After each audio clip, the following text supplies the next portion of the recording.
it's all not all that different from what the identity resolution solution that the metagamers were using way back when they first started using SourceCred. Okay, just to be sure, this is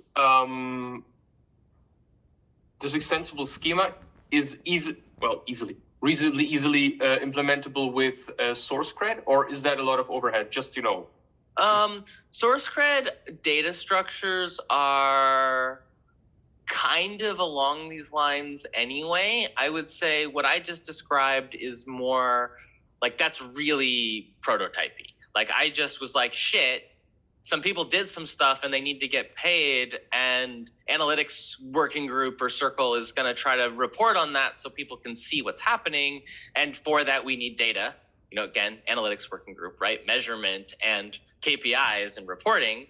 And so in order to create measurements, you need to create data. But in order to create data, you need to create schemas. But when you fix schemas, you fix the notion of what is valuable. So the concept of an extensible schema is basically a really thin schema that says that there are events with, say, transaction IDs, and there are, you know, actors with, you know, addresses. And then, you know, insofar as we're, in this case, accounting for transactions, payments, you would have all of the extra metadata about the contributions that where the payments were for in one of these extensible schemas.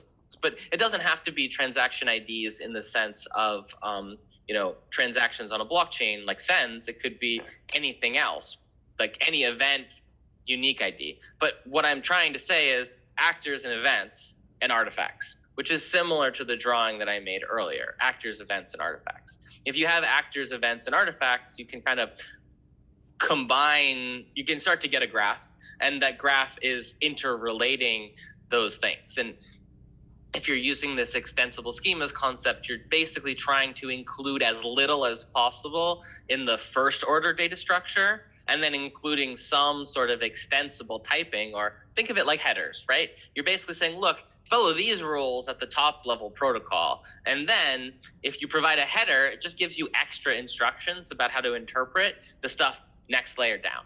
And so if you take that approach, you can start with something which is really simple and grow it over time, because the header or the typing is going to give you the tools that you need to describe how to interpret the actual more detailed data.